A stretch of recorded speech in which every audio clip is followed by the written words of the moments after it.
Hello, everybody. Welcome to Dishin Days, where we serve up a full dish of this week's episodes of NBC's #1 hit soap opera, Days of Our Lives. I'm your host, Tony Moore, and I am joined by a huge gaggle of gals.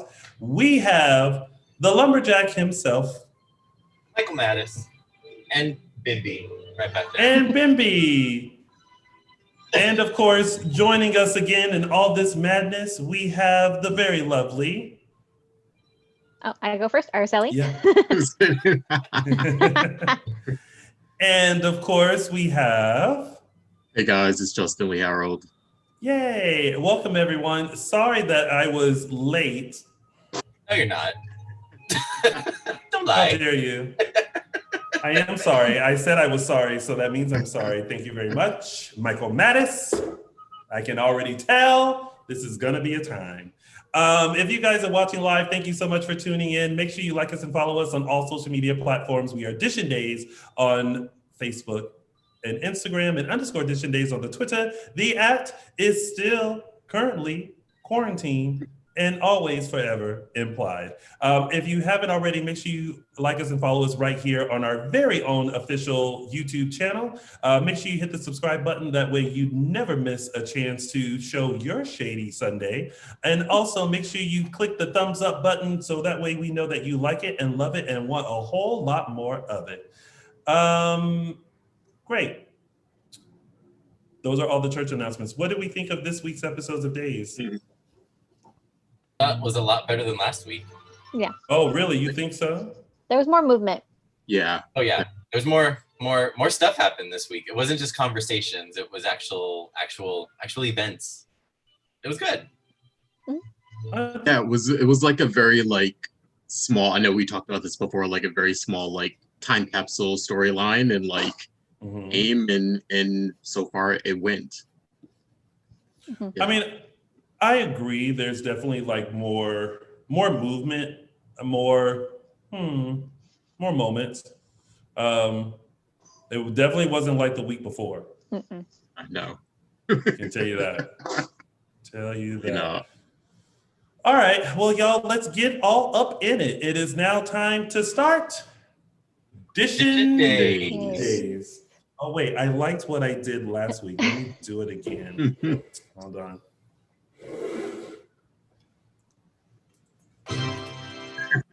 Yeah. All right, so let's kick things off with our very first storyline. We have Orpheus, Marlena, John, Evan, Christian, and John. Okay, so what did we think of this whole Orpheus kidnapping Marlena in order to get Evan Christian out of Bayview storyline? Creative. Yeah. An interesting way to build a little bit of a storyline. What I was surprised by, everything Evan did was because he, came with Marlena and then he whacked Orpheus over the head and you're like, oh, he wasn't convinced by Orpheus.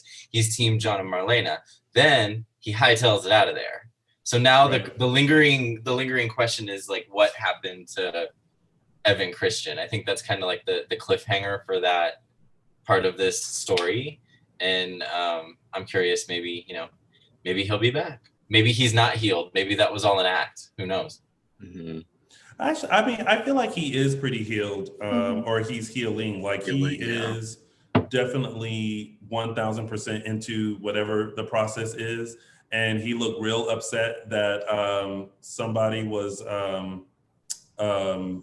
interrupting that process. Yeah. But I just kept feeling what are we doing with this storyline? And at some point, is someone gonna ask Marlena why is she abusing her powers by getting these folks out of Bayview all the time?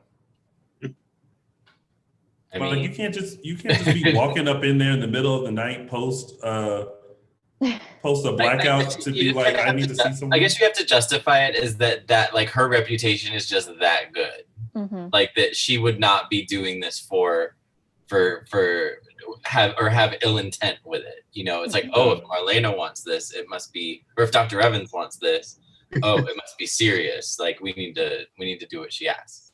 Camila in the chat room just said, but Tony, if he's healed, why escape though? He escaped because Marlena basically said that her great grandchild is in danger, so she had no choice but to.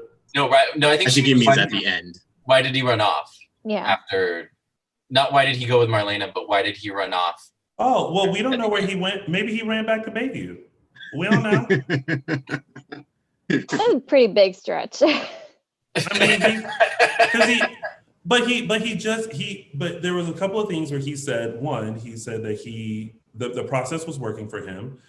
He didn't want to be transferred. He knocked out Orpheus. Yeah, he knocked out Orpheus. Yeah. And he said he wasn't ready to be a father to David. He doesn't feel like he's 100% yet. So maybe he was just like, y'all got it, I'm out. And then he just left. No, I think he went after David. I think part of it was fake. I think once maybe he got into that situation and saw a chance to like get out, he took it. And I think now he's going to go after David. Whether that happens on camera or off camera, I don't know. I guess I don't know. Yeah, go ahead. I was just going to say, just given the timing of how limited this story was, and given that we still have stuff, we're going to have to talk at some point during the show about the weird timing of things, because I once I started realizing where these last 2 weeks fit within the timeline, the more I thought about it, I was like, oh, wait a second, there are certain things that are inevitably going to be off. And this was one of those things where it's like timing wise, they would have to fit in a line or something and saying where he was or where they suspect he was. And if they don't say that, then I'm going to assume that he just took off, that he didn't make a beeline for David. Because that kind of seems like something that someone would bring up.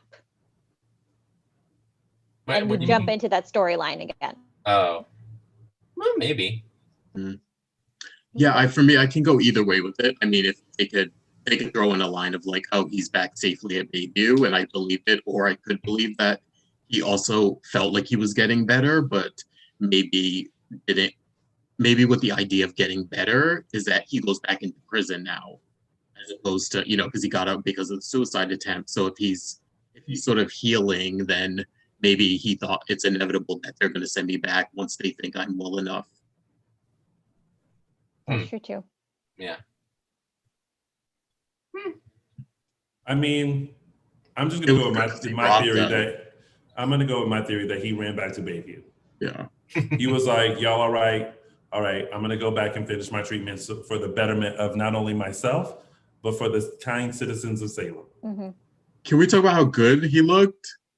I mean, I was like, oh, like he looked bigger, like, like physically he looked bigger in the beard, and I was like, that was going to be one of the things I was going to want to talk about this week, was like you could, it was like I know we're not supposed to, but I was just like honing in on everybody's, you could tell who's been doing their own dye jobs, who's been letting it go gray, who's been working out. Like, I can tell. Definitely. I mean, no judgment either way, but like I can tell. Listen, Araceli, you don't have to apologize. We like to sometimes dissect the looks of the folks on the days of all their lives. I agree. I thought Evan Christian looked great walking in, and I was like, Bayview has done you good. I know, right? Prison's been good to you.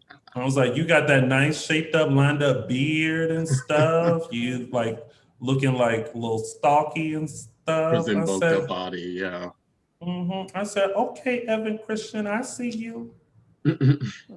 I see you. Sarah Yu says, Brock Kelly looks so good on his facial hair. I think she's complimenting the facial hair. Facial hair does look great on him. It does. That's such a pretty face, though. It is, but it could go either way. Like, if he shaved it off, he's still fine. With it, he's still fine. fine is fine. And so I guess what the general, conclusion is that Brock Kelly is fine. Yes. I concur. Concurred. So it was interesting, the moment that John and Orpheus had, just playing a little game of gin rummy and chit chatting. Was anyone else waiting for John to like turn into John? I was waiting for that. I was waiting for Orpheus to be like gin. Yeah. And John just go, and just like punch him in the face. I just enjoyed the fact that Orpheus was the sane villain this week. Like everything he said, and I will take back what I said last week about the predictability. Everything he said this week was spot on Orpheus. And I just appreciated that so much, that he didn't say something or do something that I was just like, who are you talking to? What are you saying?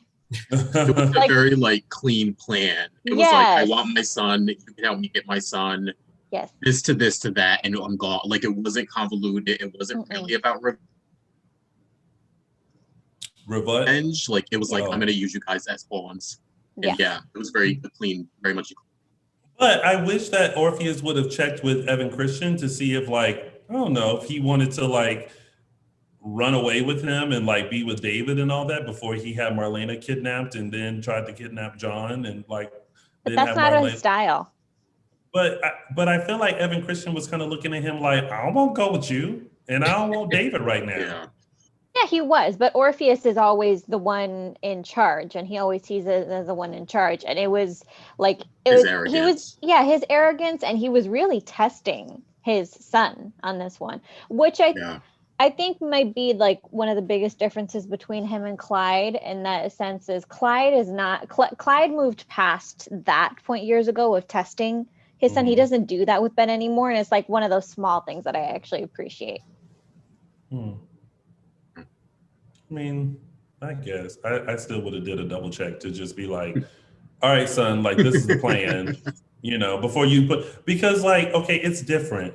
If he broke out of jail and then he just went and broke Evan Christian out and all that kind of stuff, but you involved too many people on a plan that you weren't even for sure should happen. And now you knocked out and tied to a chair and don't nobody know where nobody is. Question, because I don't remember if this was planned. Was Rolf in on the plan from the start, or did he just tag along? I think Rolf is a tag along. I'm still just kind of so out of all the folks in Statesville, y'all were the only three that decided y'all wanted to leave during this blackout. Everyone else was like, nah. And then you leave, and then you go to the very place that people are gonna look for you at. Yep.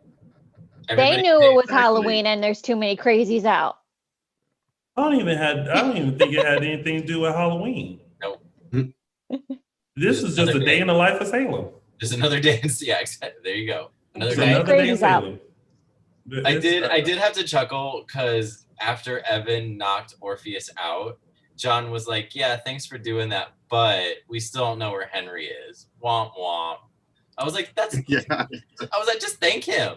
Don't be like, thanks, but you're kind of dumb because, I just thought it was funny. It's like, well, he just saved your life, but that's okay. Yeah. And it was funny because he had that oops look on his face. Yeah. And I was like, how do you keep knocking people out and murdering people and you still have that oops look on your face?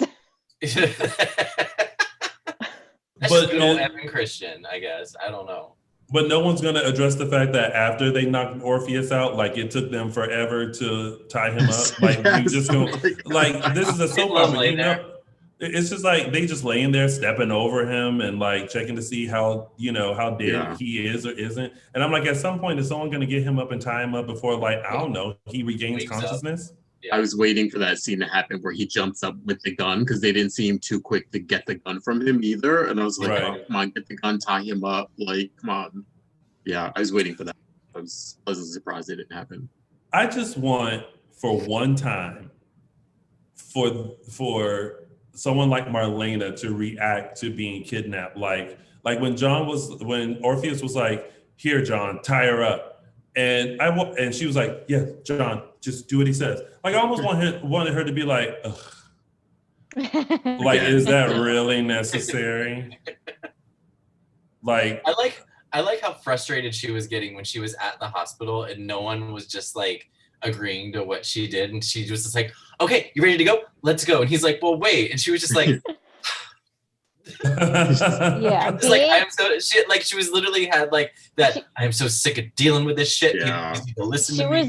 She was trying to be arrogant, and that's just so not her. Yeah. Like she was like you could. It was like painful for her to try to do that. Damon Oliver said, "Kidnapped at 62, the Marlena story." Marlena Evans story. I can't. Starring Meredith Baxter Burney. Oh my gosh.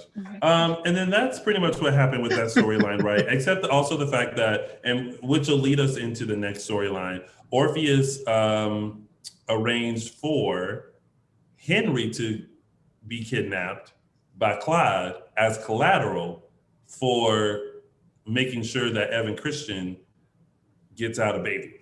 Yep. I thought it was very appropriate that Kate was the one that caught Clyde and shot his head. Just because of their history and because of, and I never liked Clyde with Kate and everything, and I was so happy when she finally dumped him way back when, and yeah, this week when I felt like we got more of the true Kate. Yes, we definitely got the like old Kate back this week. We got a baby in one arm, a gun in the other, and didn't even flinch, and just popped his ass and was like, "You made the mistake of kidnapping my great granddaughter." Pow. And she wasn't in like the typical power stance. She was in like a pure Kate stance. Exactly. Yeah. With the baby and the gun, and then she sits down and she's got her legs crossed, like la di da. Yeah, and then Abe comes and she's like, "Look away, Abe." Yeah. Abe was on fire. Especially even that first scene with Lucas where he revealed Allie's rape. Yeah. And she's like, okay. And the funny thing is she said something like, "We're going to get him or bring him to justice." And part of me thought she was going to say, like, "We're going to kill him." It was very much like Kate. It was still Kate, even though she did that. We'll make sure he gets brought to justice. It was very much like Kate jumping in, taking control, like, "I got this. Don't worry about it. I'm going to handle it." It was really like the best of Kate this week because we got her with Lucas, we got her being badass Kate, and then we got her being grandma Kate. And we got her with that short scene with Nicole. Yeah, we got her being friends with Nicole now. Now they're coming first. Kate. Martini Kate. Kate. Yes. I missed that. No, Kate and the gun was just everything to me. I'm like, how are you holding this baby and twirling this gun at the same time? And the way that she was just kind of like, I need to get his binky out of my purse. It's just in my. And I was just like, so cool. and then it was just kind of like, so Clyde, and I'm just like, how you got baby? And you just twirled the gun around. And then all of a sudden, it was almost just kind of like, she was like, "You know what? I'm tired of you." Yep. And it was just like, so like Henry. Like, I'm fearful until I was like, oh, well, I guess it's fine because it could be like self-defense and the fact that he broke out of jail and everything like that. That she'll be fine. That. Oh, no, she's a kidnapper. She's got a license to carry her own gun. She's fine. Yeah. But,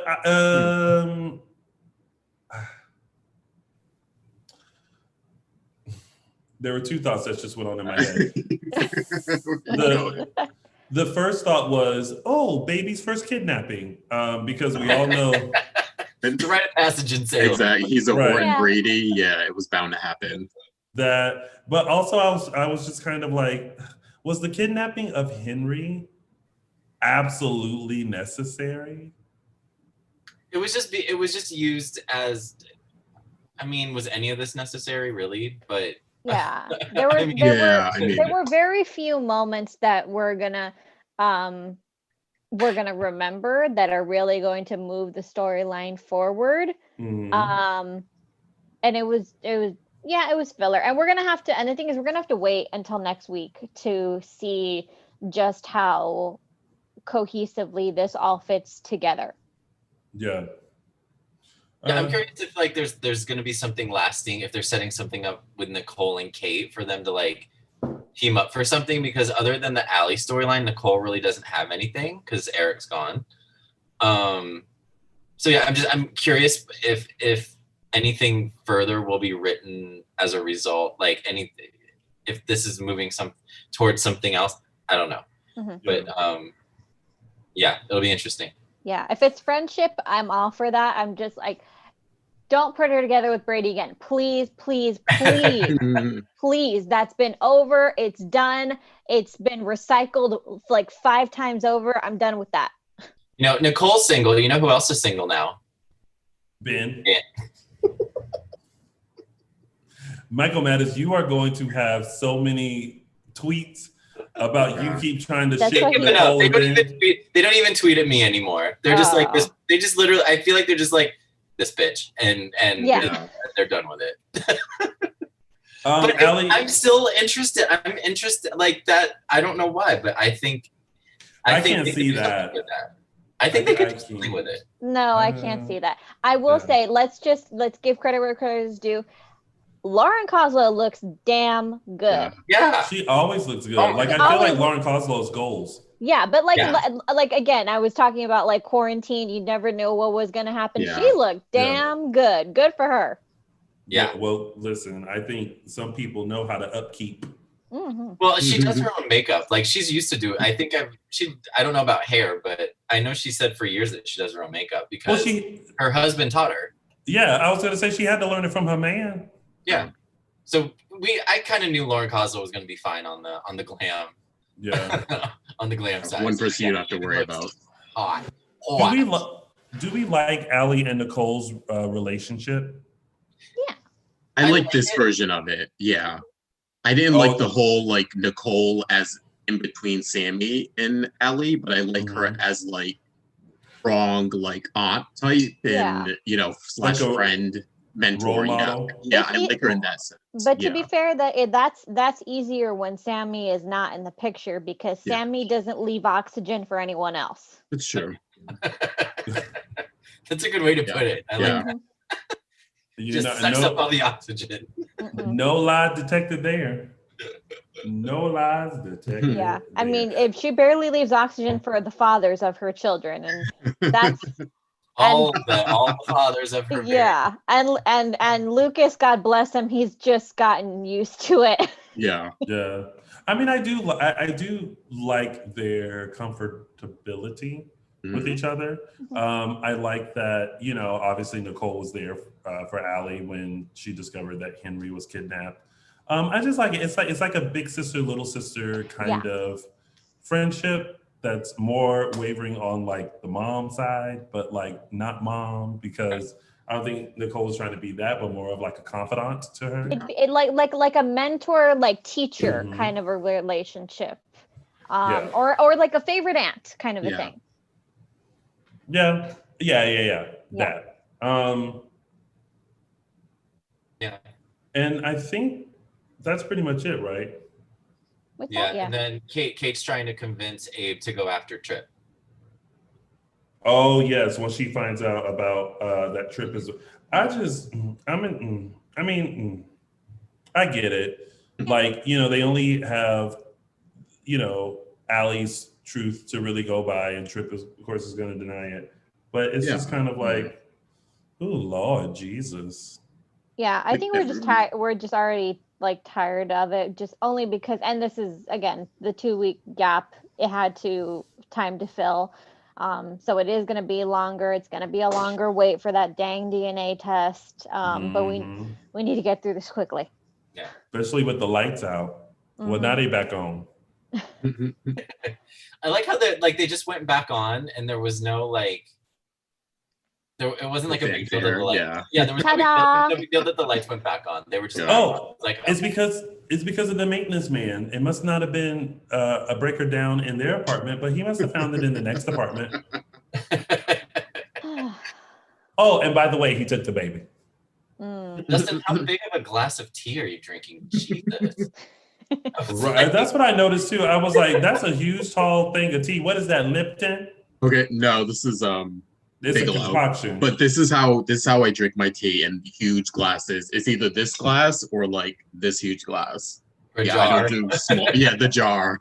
I don't do small glasses of tea. Everyone makes fun of me, but yeah. Respect. Okay, I dig it. I needed some tea to sip on today. It's cold. It's shady Sundays. I needed a little like the.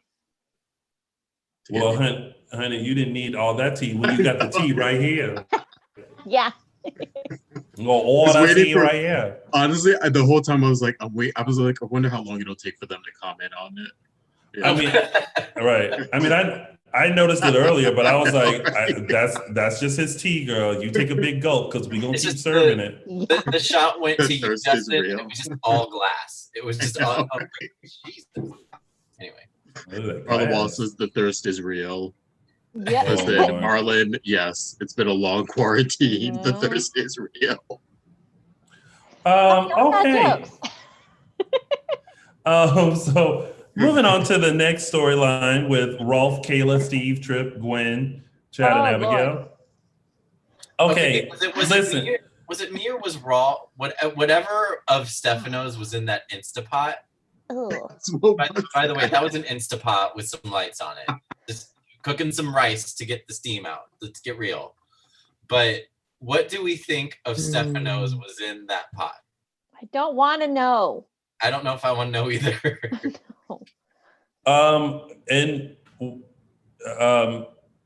Implanted embryos? Well, because when Rolf opened it and she was like, "Is that from Stefano?" He donated it in the name of science, and I was like, "What did he donate?" Yeah, I will go with skin cells. Like a big toe? that to me was kind of like what he was leaning towards, but I don't know how you reverse engineer skin cells into embryos or whatever. And then let's just get to the main deal, which is that Kayla is well past her childbearing years. Yeah. I don't care what kind of mad science he thinks he could do, it would not. And no, it's not happening. No, can we start with the fact that y'all let Stefano go? I know. This man is hey Michael Mattis. What? You heard about Stefano? Dead. You know what I mean? Like I literally was sitting there like, Rolf, boo, I know that you are all scientifical and all that kind of stuff. However, the essence of Stefano, we don't need. And we don't need a clone of Stefano. We don't need no Stefano. I feel like this was Ron's way, the writer's way of being like, what's a way to piss the viewers off or to get them all riled up, even though I'm going to wrap this up in like 2 scenes. You know what I mean? Because it wrapped up like Steve like found Kayla so quick. It was like she got knocked out. She's laying there. And I was just happy because I was just like, no more Stefano clones, no more Stefano essence, no more. I'm with Tony. Let the man rest in peace. Whatever. Yes. Whatever state in. Whatever, because it's just it's overkill, and we just wrapped up fake Stefano or Steveno. And so I was happy that this was just like a temporary, another Rolf is crazy, but they ended it really quickly. So I was happy about that. I mean, there's crazy and there's mad scientist and then there's Rolf. And I was just like, you need like, I mean, like it got to the point where I was like, any kind of like, we need like an exorcism or some kind of voodoo magic. Like, let's just throw all of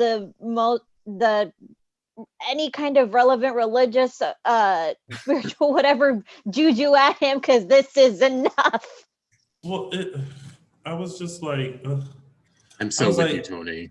I was like, Rolf, be like Elsa. Let it go, let it go. Stefano ain't coming back no more. I am all for that portrait staying in the Demir mansion. Yeah. Well, yeah, of course. Spoken to as though he's actually there. Like that, for some reason, I love that when people talk to the portrait because I feel like they're really talking to Stefano. Yeah. Yes. But I like that can be Stefano's presence. Yes.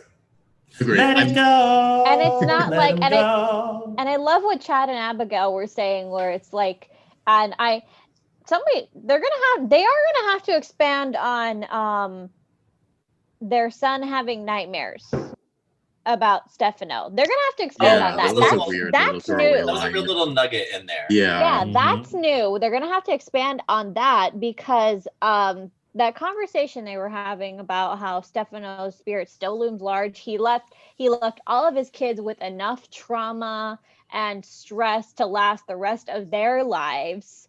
That made sense to me. But their son having nightmares about it, I'm just like, is he listening through walls to the adults' conversation? What has he been told? That got my ears perked up. Yeah, I'm with you guys. Like, let's let Stefano go. I like the idea of, like you said, leave the portrait up. Let's reference him and his legacy because he was an important part of the show. But let's leave it at that. No more clones. No more. Stop trying to redo Stefano and put that energy into building up another big bad, or the whole Demir family as a whole, or whatever. But leave Stefano alone. Well, because I was like, okay, what do you mean by clone? Like, are you gonna you're gonna birth another Stefano, and then he's gonna be a child and grow up, and then he's gonna look like Stefano again? That was Kayla. That was Kayla's point. Like, it's gonna be years before he's Stefano again. But Rolf's that's just Rolf. He's crazy. Unless you trying to make sure she give birth to a full grown baby, popping out carrying a briefcase and a cell phone? Did you hear about Kayla? Dead. I was chuckling when you can do for that one. No. I was chuckling when Steve came to rescue Kayla, because Kayla was just it looked like she was just asleep in the bed, because she was just like, and I was like, what is going on? But yeah, I'm glad that it wasn't this whole kidnapping thing. I'm glad that Kayla really tried to talk to Ralph and try to talk her way out of not being drugged. But that didn't go well. Can I ask a question? She kept saying that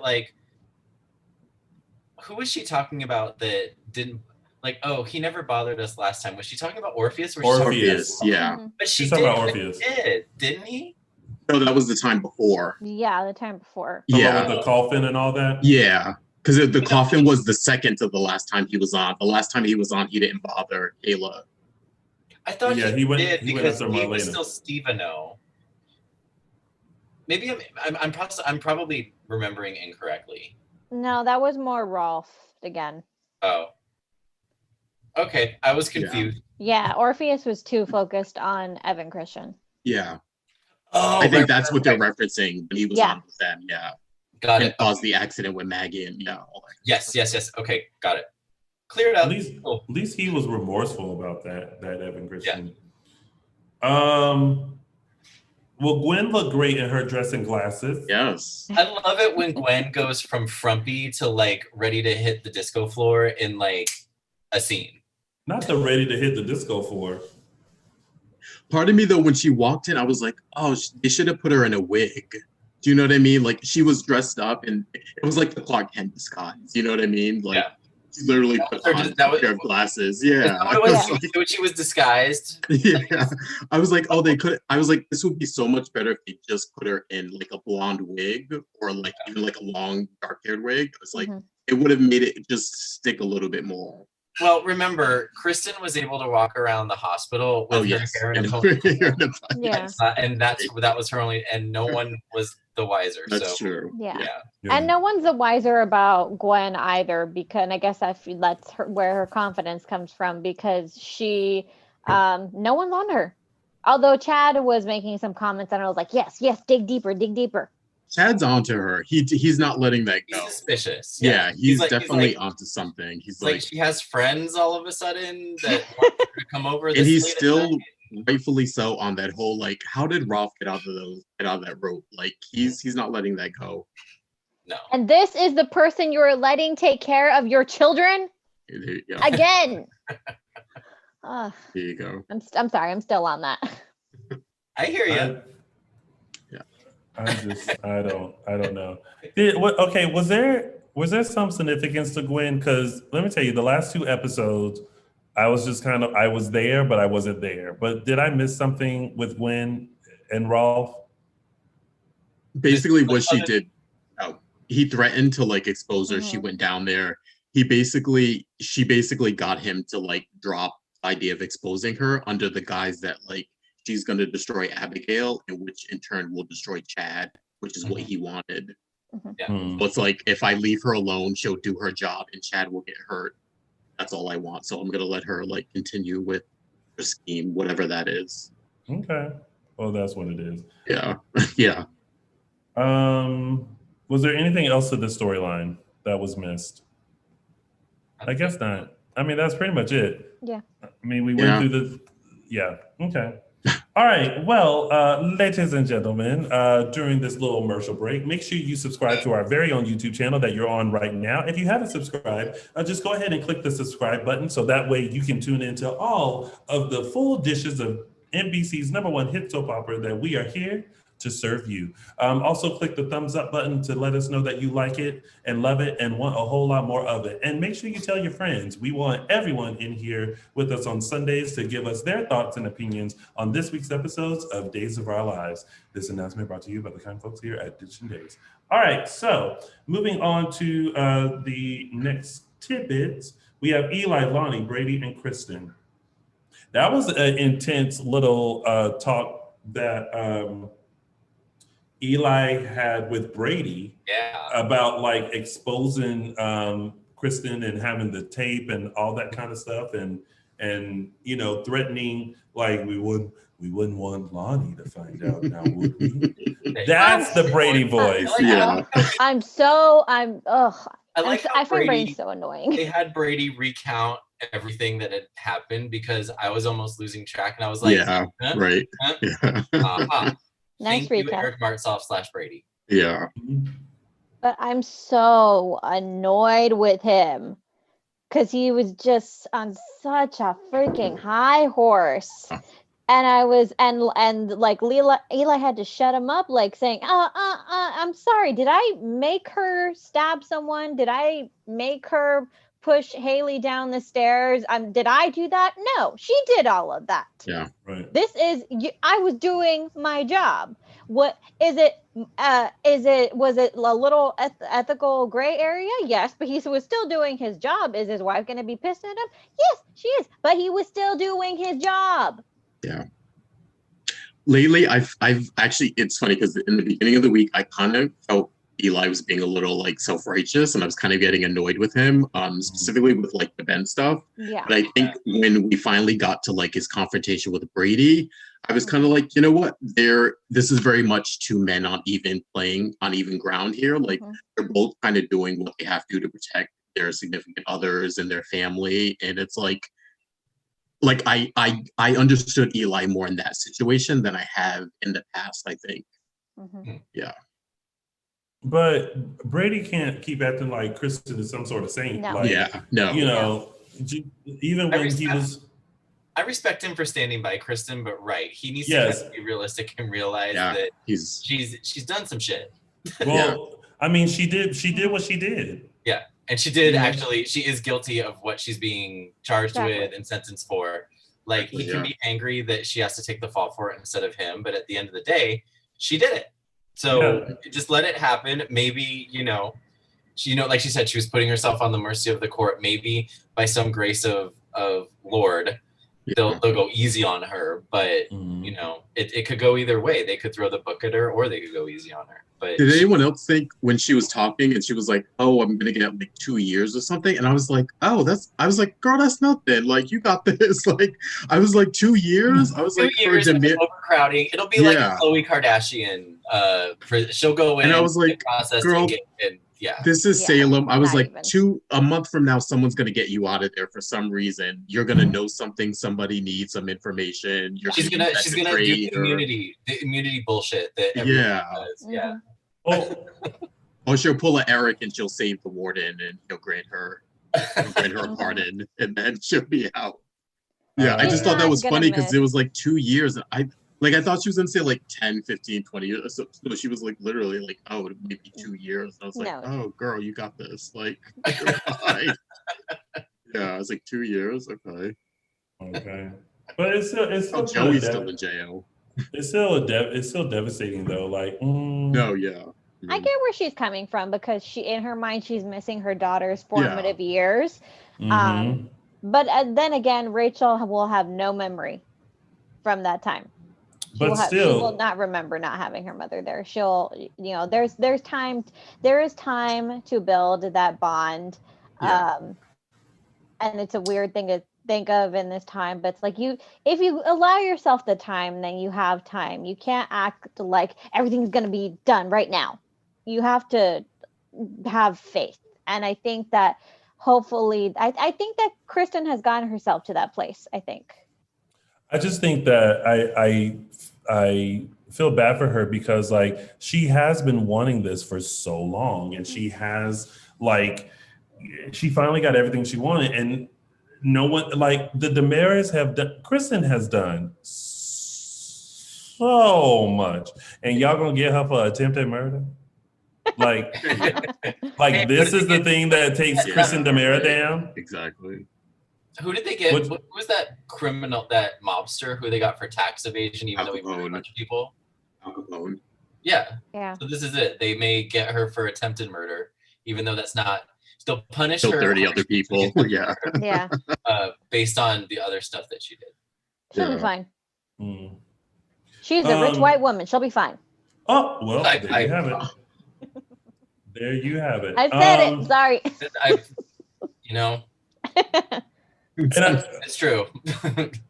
Does anyone else feel like Lonnie should be on maternity leave by now? If they have her go to one more place to try to solve one more case, I'll be like, no. And then Brady being like, no. It'll be a shame if Lonnie has to give birth to those babies in jail. Yeah. I'm just like, Lonnie, girl, do it. I'd rather see Lonnie laying in bed talking about, hey, Eli. Yeah. No, just doing okay. Just sitting here relaxing. I got twins, He's like, oh, okay, a sandwich. He's like, oh, Below Deck's back on. I gotta go. Oh, I love Below Deck. Me too, and it's on all the time. It is. It's so great. Oh, they're about to start another season anyway. Okay. Yeah. We need to put Lonnie on desk duty immediately. Not even desk duty. Like she needs to be at home. She wouldn't. She would never. She would never. But I don't think she needs desk duty either. She needs to. Yeah, no. If you're a maternity leave, if you're heavily pregnant, you can do desk duty as long as you're not at the front desk. Exactly. Yeah, she'll never go for it. No. They'll put her on a desk, but then she'll overhear something's happening, and she'll be like, and then sneak out, go get herself in trouble, and then start giving birth while she's in trouble, and that'll be how she gives birth. He got to a shootout. But she needs to remove herself from stress. Like all of this is stress. Like she already done lost one baby. Yeah. And we can't afford for her to lose these two. Somebody said, Damien said, Lonnie's been pregnant since March. And I was like, March? November? November speaks. Wait, no, December. Mm-hmm. It's 9 months, not 8 months. Technically she should be. But then again, I don't know. I don't think you carry. I think most people. I mean, I don't know. I haven't been pregnant. Had a scare once, but all good. But I think that I think most twins come early, don't they? Most twins. I have nieces that are twins. Most twins do come early. Lately, in the last couple of years, they're actually coming later and later.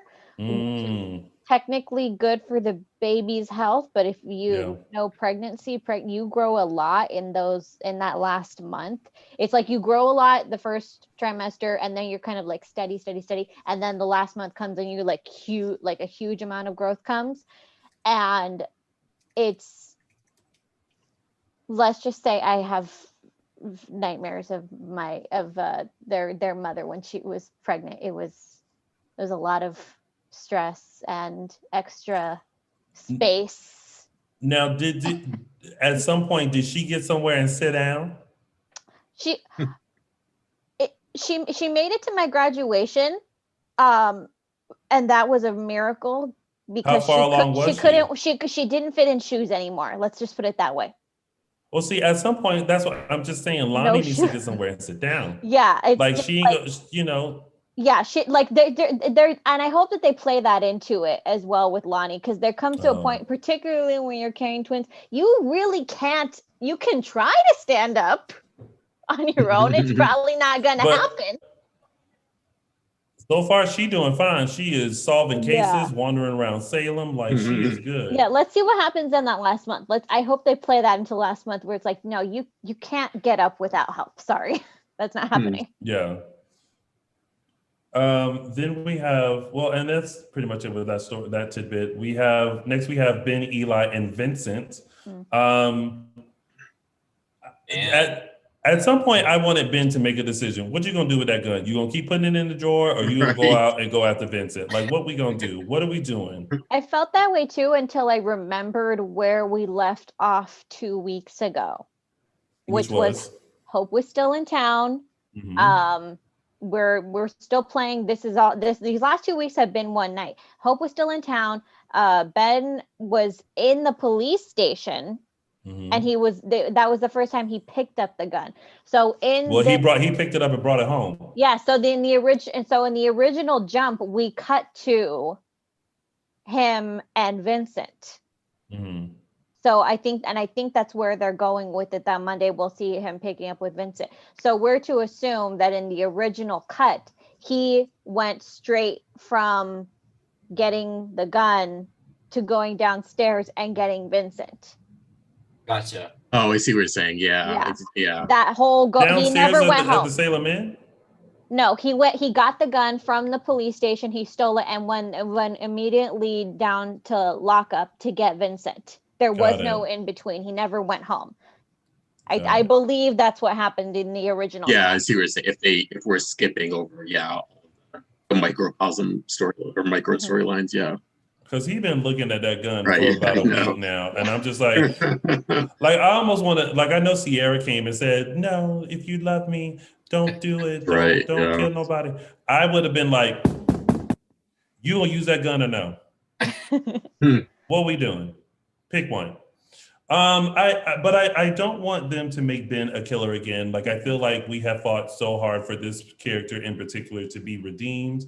They have now revisited all of his victims, and most of them have come back to life. Others have sought revenge. So we good. Let's let Ben just figure out life without Sierra for the moment. Yeah. Yeah. It's really like he's starting from ground zero. Now that you're right, we've revisited all his victims. And he now is back to square one with no family. The few friends he made, like Will and stuff, they've gone, or they're not in his life. He's really starting from zero. But do you think he's gonna do it though? No. I don't think. No, when all is said and done, I don't think he's going to. I think he's gonna come close. I think he's gonna come close enough, a crisis of conscience and something. Yeah, he's gonna stop it, or something or someone. Or a Sierra, what do you call it? Apparition. Apparition. We'll talk him down, and he won't end up doing it. But I think he'll come close to. Yeah, I hope that Claire will probably interrupt him or something. Or Claire. Like that. Maybe Claire. Claire. Dylan Matthews says, Ben killing again makes the most sense, Tony. Sierra was the only thing that turned Ben around. Now she's gone. But Sierra done came back and said, don't do nothing. and that and I actually disagree with that on the point where these past 2 weeks we did get another tidbit of someone he does care about. He cares about Marlena deeply. Mm-hmm. Oh, he was heartbroken when he had found out that the great grandson was missing, she was missing, and that he didn't say that Clyde was there. And then it was like, I give you my word, if he contacts me, and I'm with Eli. I'm like, but you had your chance. Yeah. Mm-hmm. It was nice to see. Yeah. That was a very do do do do do. You had your chance, you blew it. Tony piano. Thank you very much, y'all. Smitty. So yeah, I guess we'll tune in to see. Oh, and that little tussle that that they had with that he had with Eli. I was like, ooh, yeah, you got him in a strong chokehold. Yeah. And the other thing, and then that scene. And then the scene with Steve and Kayla when they were talking, I was like, there's contact. People are holding hands. People are close together. I mean, I was like, oh, yay. They're not doing things with mannequins. Thank God. Oh, yeah. There's no thank you. On COVID days of our lives. No. Yeah, no. Well, apparently they get tested like multiple, like they do really rigorous testing. Yeah, so, probably a couple times a day. Not allowed to be near each other or talk to each other, and they take it very serial over there. But I will say this though, I did notice, this is going back to Steve and Kayla, like nobody works the hospital at night. Like it was just Steve and Kayla just standing there. Yeah, everywhere is empty. There's no extras in any scene. Yeah. No one at the police station. Nothing. We'll see, and we'll see how that goes. But I didn't notice it until the hospital. I was like, this hospital is in the middle of a blackout. Ain't nobody up here checking nobody, looking at a file. Like, ain't nobody just. Okay. At the nurse's station, yeah. And this is where the timing comes in. That and all of this stuff gets my mind kind of spinning out into, okay, what exactly was filmed? Was Thanksgiving filmed? Was Christmas filmed? How far are we getting into this? And then we see new Jennifer, Katie McLean, coming in, and her scenes make sense for this week. But then I'm like, wait a second, what if they were able to film like 3 more weeks ahead of time? Are we going to be jumping back and forth between new Jennifer and old Jennifer? I'm very confused. No. Yeah, I think we have new Jennifer and only new Jennifer. Yeah. For the time being, yeah. Yeah, I'm so like my mind is spinning out. And like you said, there's no one in the hospital. So are we going to see extras in the next couple of weeks just because that was filmed pre-pandemic, or we're going to be jumping back and forth? It's all a mess. It just sounds like, give it to us. We just gotta accept it. Mm-hmm. Like Tony says, with stand with open arms. Stand with open arms. And whatever you don't like, just give it a do do do do do. All right. So just next, come here or go to the chat room. This is true too. Then we have Jack, Jennifer, Hope's Letter, Claire, Doug, and Julie. This whole memorial.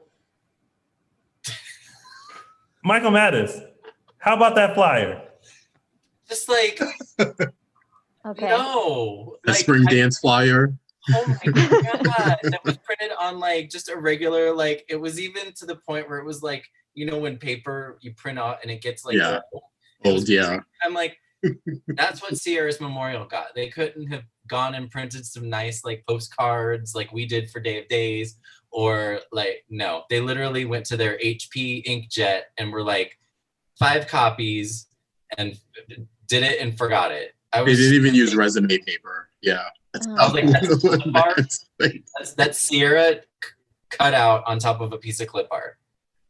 I was like, is Sierra promoting a club? Is this like, not promoting a club.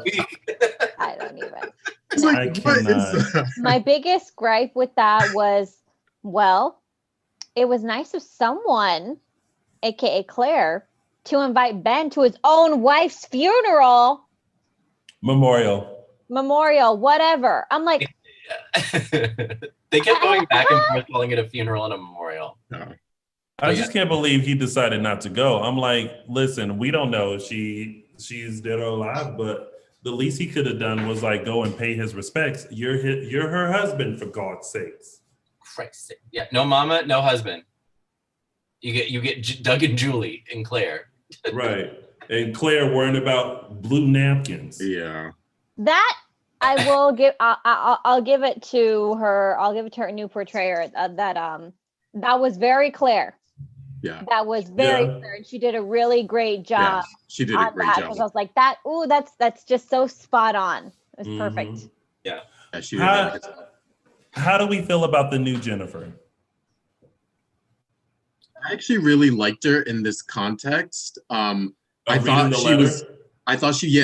that was a good way to like give her like a storyline and give her some screen time. I felt like she was giving me I feel like she was actually really channeling Missy Reeves a little bit.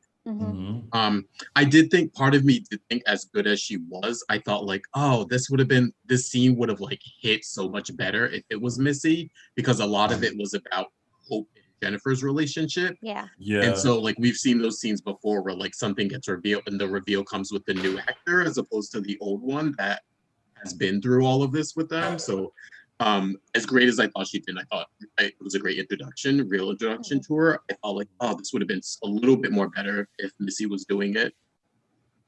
Yeah, but I think she did a good job in the sense that Katie McLean had said that she's been catching up on the history. She's not trying to be Missy because she recognized, Missy is Jennifer. She's not going to try to be Missy. She's just going to try to step in as Jennifer and honor the character and the character's history.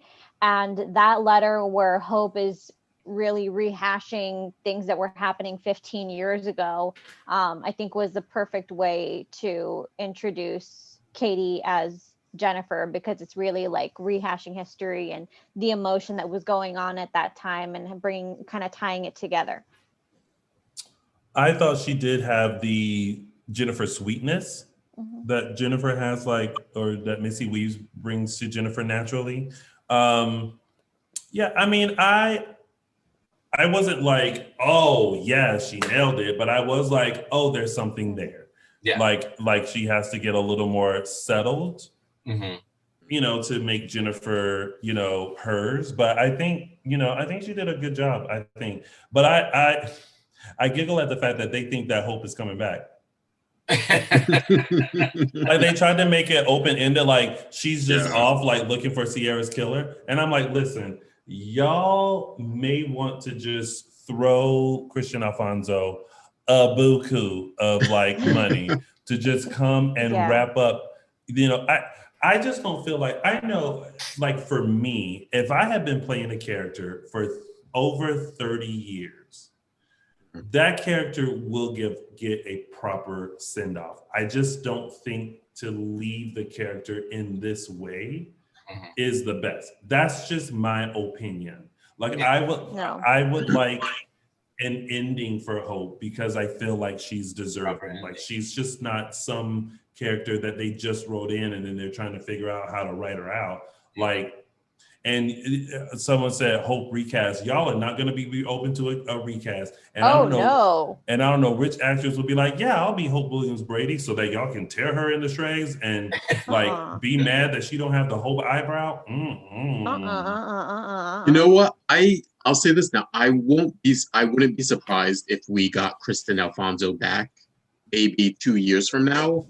I think that, not to get too deep into it, but I think a lot of her decision to stay away might have been behind the scenes. And when things like that change, people are more willing to come back when there's new people around or new people involved with the show. And so I wouldn't be surprised that if some behind the scenes things changed, that whoever comes in will be able to lure someone like her back, either full-time, part-time, or even just to like wrap up.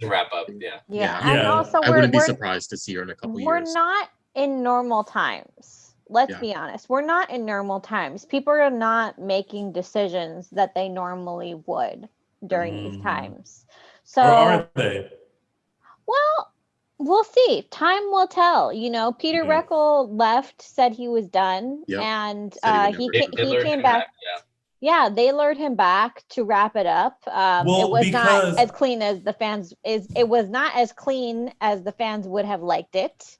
It was not to my liking, but Bo was traveling forever. Yeah, like at some point they needed him back to be like, listen, we just need to send you off, honey. Like, we just can't keep having you just away forever. Like, there needs to be a chapter that is closed, and I really hope that they do that with Christian Alfonso. Yeah. And Hope. Time will tell.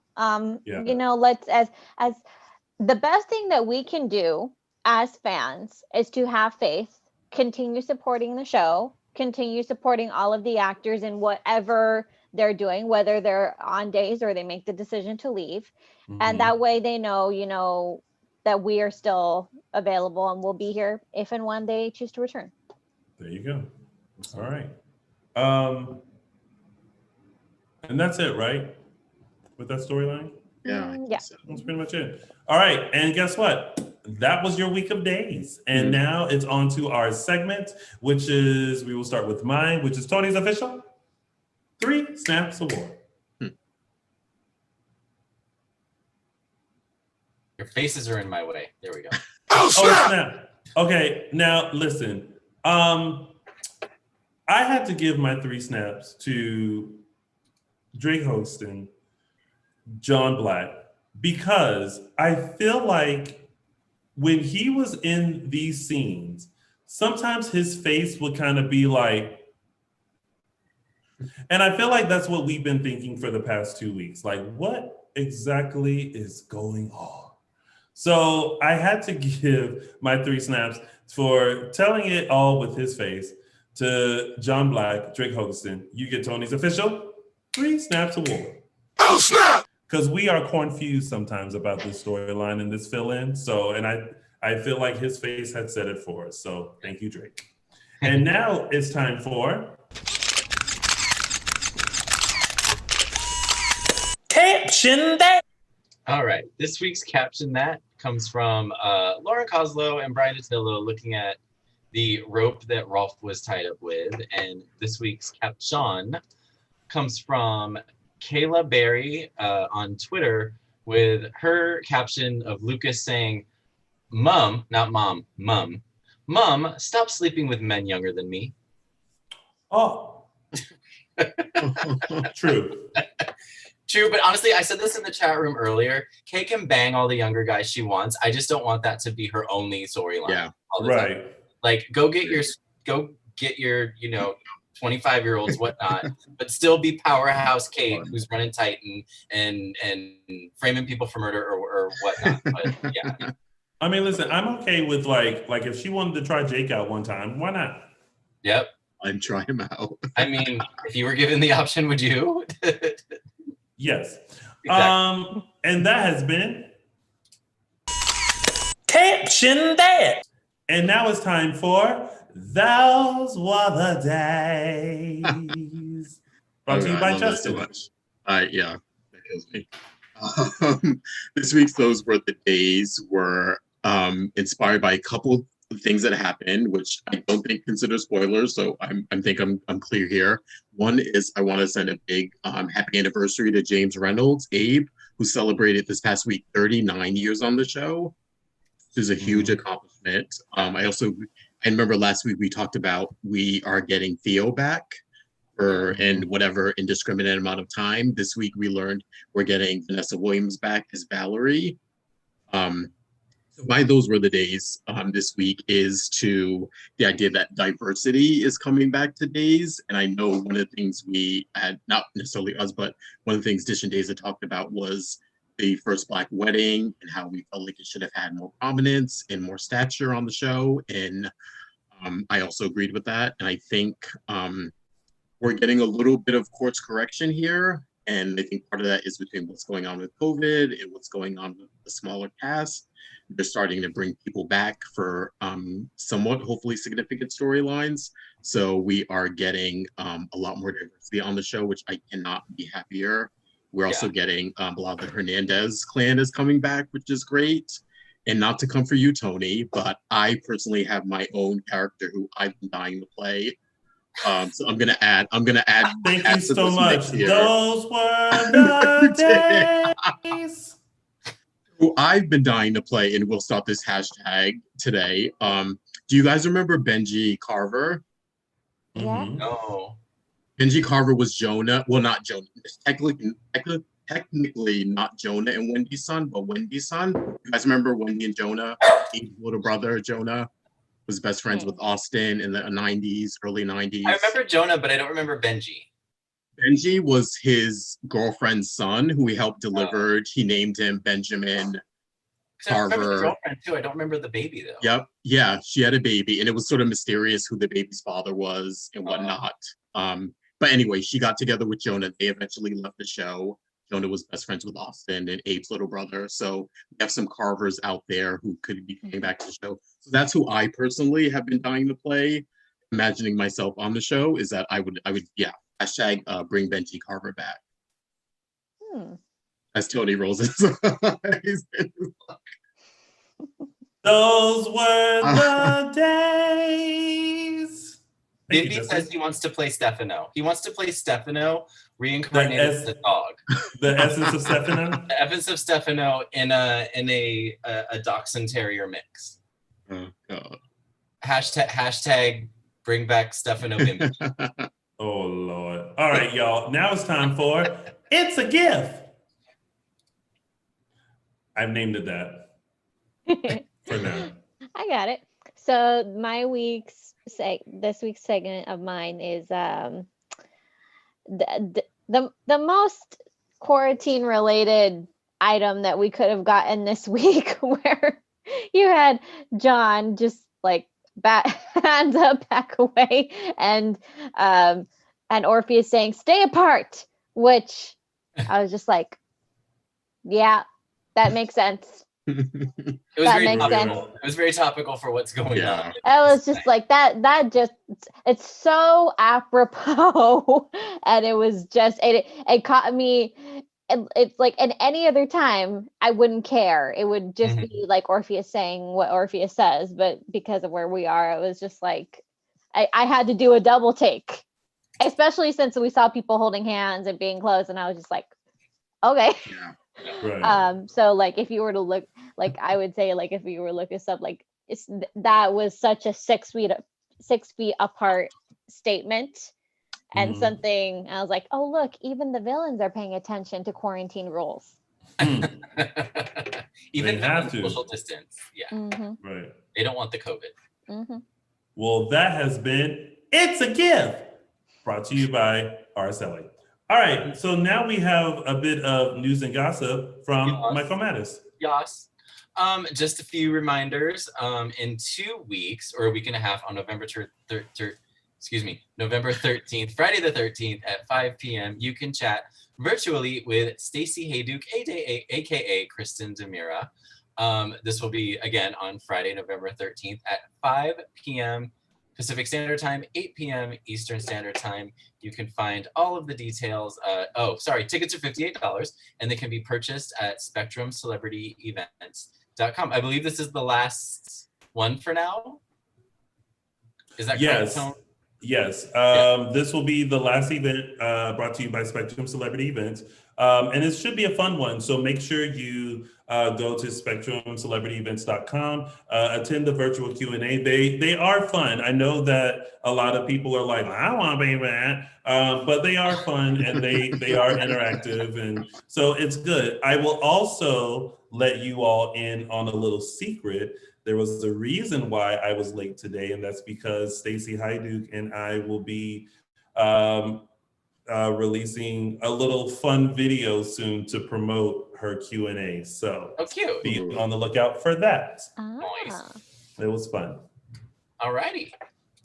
Another event to look forward to is Starstruck Events Jekyll Island event, January 23rd through the 24th.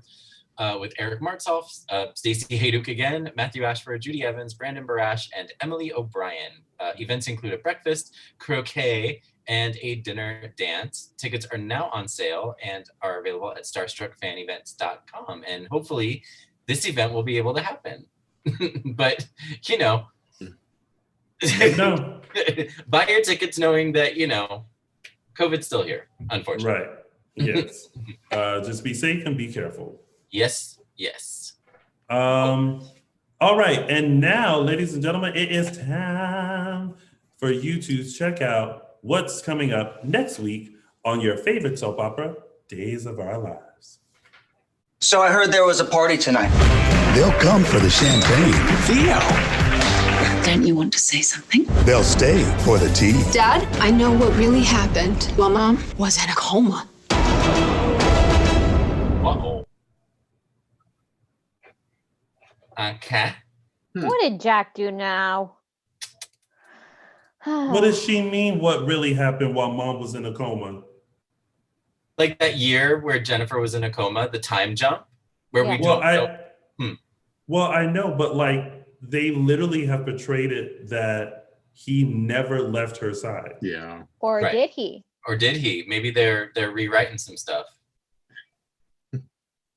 We don't know. And I I feel actually really I feel like whatever Abigail is talking about, we haven't seen yet.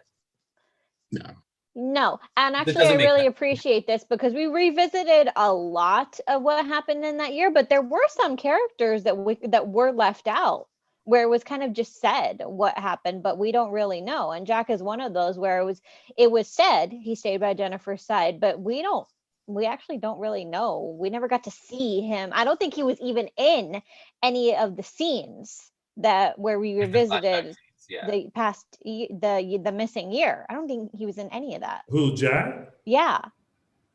Well, yeah, no, they like before she woke up, right?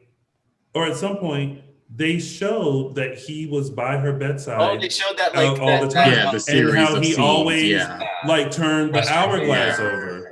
Yeah. So, But that was I- like a day, I think. That or No, like, that was it like was- when That was it was supposed to no, be. it was a huge montage. it was a huge Yeah, it was a montage. montage of scenes of him Okay, doing stuff. Yeah. Yeah. Turning the hourglass every day. Yeah. Yes. yeah. I'm laughing at Sarah you because she's like, "How did Abigail know?" I'm like, We don't know yet. "Mm." We don't know. I'm thinking fake out. I think that's a fake out, and I think something else is going to be revealed. But I think the whole Abigail saying that, I'm getting like a fake out vibe, and then something Yeah. else is going Well, to happen. Well, we know That'll be that the secret. Well, we know that Gwen is orchestrating this whole thing. So whatever is going on, Gwen knows about. Yeah. I need to know why Gwen Yeah. is so vested. Like, I think Yeah. I'm at a point now where I'm just like, okay, listen, this is cute, but I need to know where she fits into this. This needs to be, for this storyline to keep its legs, we need to find out like this week. Like Mhm. what like Yes. anything beyond this week, it's too long and you're just dragging it out. Okay, I'm gonna throw out a theory. Don't read spoilers, have no idea if this is true, but something's giving a little clues that are making me think this. Do you guys remember that storyline a few years back where Abigail inherited the property Yes. in Ireland? Mm-hmm. And she was at war with Stefano over Yes. it? Mhm. The only reason why I think that's Mhm. coming up is because when Gwen was talking about hating Abigail, she Mhm. keeps referencing Stefano as not like a partner in crime, but she keeps, whenever she talks to his portrait, she says it not like she's doing it for him, but like it has something to do with him, Yes. but like he's related to it somehow. And that made me think, what conflict has Stefano and Abigail ever had with each other? And the only time I remember there being like a war with them or fight was over this property in Ireland. And I'm thinking Gwen and her family were collateral damage in that somehow. Yeah. I don't know.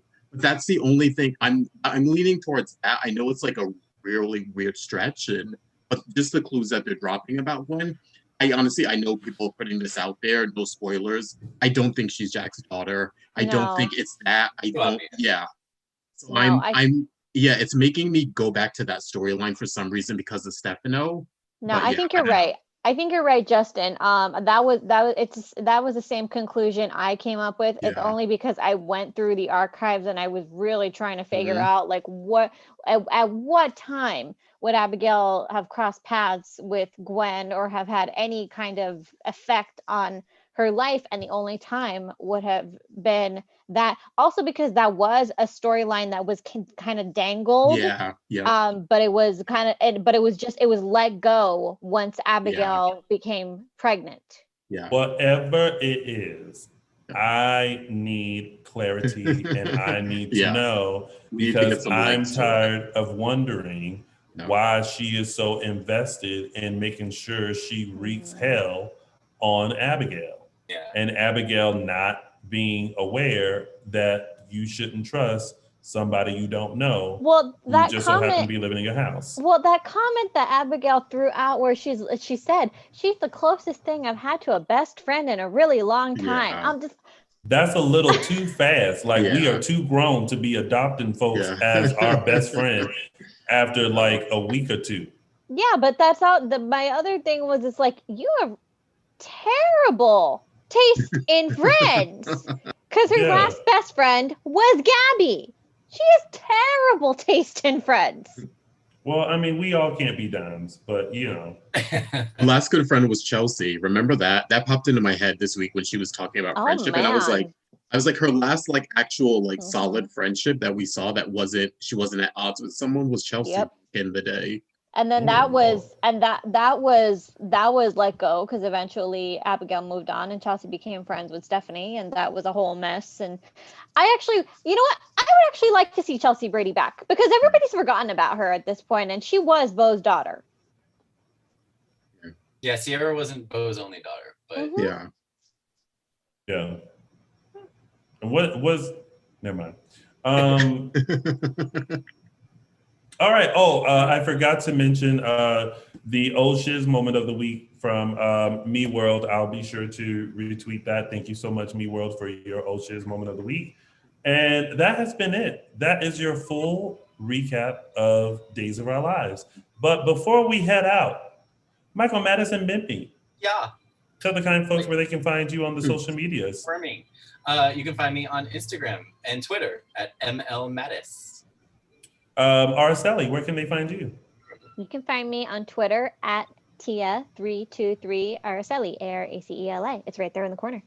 I also recommend that Dylan Matthews, who is in here, tweet and become friends with Araceli to help her with her "It's a Gift" moment. I'm going to contact him later. Yeah. Dylan does all of our gifts, so maybe he can help you and just email it to us. I'm going to take him up if he's willing. I would take him up on that, absolutely. Yes. And of course, and you could find me gulping my huge jar of tea at or coming Instagram. for my gig. Yes. Oh, am I out now? Because that was my favorite part of the day right there. On Instagram at Justin Lee Harold. I love a good awkward moment. Hashtag bring back Benji Carver. Michael Mattis. Michael Mattis. Yes. Couple of words for you. Skin tight Wrangler jeans. Oh, Lord. And of course, you can find all of us on all social media platforms on Facebook and Instagram, Dishin Days and _Dishin Days on the Twitter. And of course, right here on YouTube, make sure you subscribe and also click that thumbs up button. And you can find Little Old Chocolate Me on all social media platforms at Lounging with Tony. You guys, thank you so much for joining us for another full dish of this week's episodes of NBC's #1 hit soap opera, Days of Our Lives. Make sure you tune in next week, because next Sunday is the 55th anniversary of Days of Our Lives, November 8th, 1965. Is that right? Mm-hmm. Days of Our Lives first premiered. So we'll know what we're going to do, but we will be here to recap for you. Until then, y'all, have a great and safe week. Bye. Bye, everyone.